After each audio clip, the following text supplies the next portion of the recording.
ಹೆಣಹುತ ಪ್ರಕರಣ ಎಸ್ಐಟಿ ತನಿಖೆ ಪ್ರಾರಂಭಗೊಂಡಾಗ ನಾಗರಿಕರಲ್ಲಿ ನ್ಯಾಯದ ಭರವಸೆ ಇತ್ತು. ಯಾವಾಗ ಎಸ್ಐಟಿ ತನಿಖೆ ತಾತ್ಕಾಲಿಕ ಸ್ಥಗಿತ ಆಯಿತು, ಆ ಭರವಸೆ ಹೊರಟು ಹೋಯಿತು ಎನ್ನುವಂತಹ ಚರ್ಚೆಗೆ ಇವತ್ತು ಗೃಹ ಸಚಿವರು ತಿಲಾಂಜಲಿ ಇಟ್ಟಿದ್ದಾರೆ. ಹೆಣಹುತ ಪ್ರಕರಣ ಅದರ ತನಿಖೆ ನಿಲ್ಲುವ ಪ್ರಶ್ನೆಯೇ ಇಲ್ಲ. ಹೆಣಹುತ ಪ್ರಕರಣದ ತನಿಖೆ ಮತ್ತಷ್ಟು ತೀವ್ರಗೊಳ್ಳಲಿದೆ. ಯಾರ ಒತ್ತಡಕ್ಕೂ ಮಣಿಯೋದಿಲ್ಲ, ಯಾರ ಒತ್ತಾಯಕ್ಕೂ ಕೂಡ ಶರಣಾಗತಿ ಆಗೋಲ್ಲ. ತನಿಖೆ ಮುಂದುವರಿಯುತ್ತೆ. ಎಸ್ಐಟಿ ಅಧಿಕಾರಿಗಳ ಮೇಲೆ ಸರ್ಕಾರಕ್ಕೆ ಬಹಳಷ್ಟು ನಂಬಿಕೆ ಇದೆ.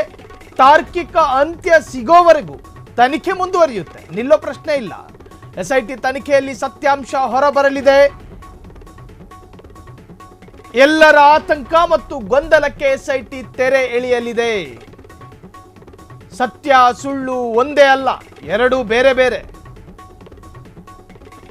ಧರ್ಮಸ್ಥಳ ಕೇಸ್ ಬಗ್ಗೆ ಗೃಹ ಸಚಿವ ಪರಮೇಶ್ವರ್ ಖಡಕ್ ಮಾತನಾಡಿದ್ದಾರೆ. ಹೇಳಿಕೆ ಕೊಟ್ಟಿರುವಂತಹದ್ದು, ಹೆಣಹುತ ಪ್ರಕರಣ ನಿಲ್ಲುತ್ತೆ ಅನ್ಕೊಂಡಿದ್ದೀರೇನು? ನಿಲ್ಲುವ ಪ್ರಶ್ನೆಯೇ ಇಲ್ಲ.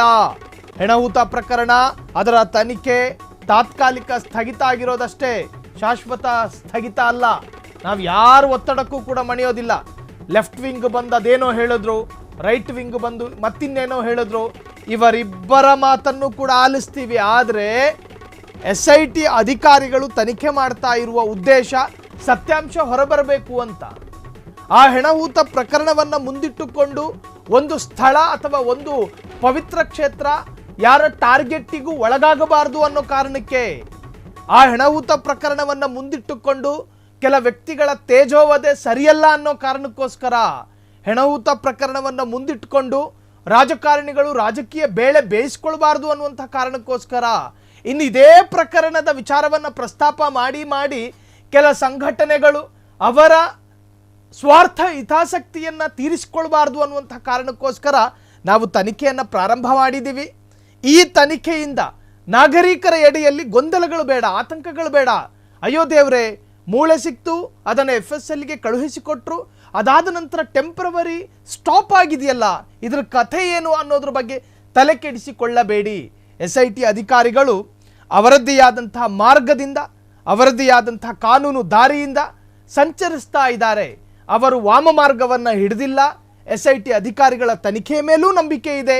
SIT ಅಧಿಕಾರಿಗಳ ಮೇಲೂ ಕೂಡ ನಮಗೆ ಅಪಾರವಾದ ನಂಬಿಕೆ ಇದೆ. SIT ಅಧಿಕಾರಿಗಳು ನಿಷ್ಪಕ್ಷಪಾತವಾಗಿ ತನಿಖೆಯನ್ನು ಮಾಡ್ತಾರೆ.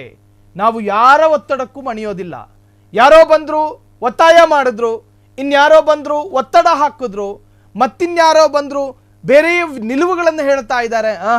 ನಾವು ಎಕ್ಸಲೆಂಟ್ ಲಿಸನರ್ ಆಗ್ತೀವಿ, ನಾವು ಎಲ್ಲರ ಸಮಸ್ಯೆಗಳನ್ನು ಕೂಡ ಆಲಿಸ್ತೀವಿ. ಆದರೆ ಸತ್ಯಾಂಶ ಹೊರಬರಬೇಕು ಎನ್ನುವಂಥ ಕಾರಣಕ್ಕೋಸ್ಕರ ತನಿಖೆಯನ್ನು ಸರ್ಕಾರ ಪ್ರಾರಂಭ ಮಾಡಿದೆ. SIT ಅಧಿಕಾರಿಗಳು ಕೂಡ ಅತ್ಯಂತ ಪ್ರಾಮಾಣಿಕವಾಗಿ ಕೆಲಸ ಮಾಡ್ತಾ ಇದ್ದಾರೆ. ಅವರ ಮೇಲೆ ಅಪಾರವಾದ ನಂಬಿಕೆ ಇದೆ. ಈ ತನಿಖೆ ನಿಲ್ಲುವ ಪ್ರಶ್ನೆಯೇ ಇಲ್ಲ ಅಂತ ಹೇಳಿ ಕಡ್ಡಿ ಮುರಿದಂಗೆ ಖಡಕ್ಕಾಗಿ ಹೇಳಿಕೆಯನ್ನು ಕೊಟ್ಟಿದ್ದಾರೆ.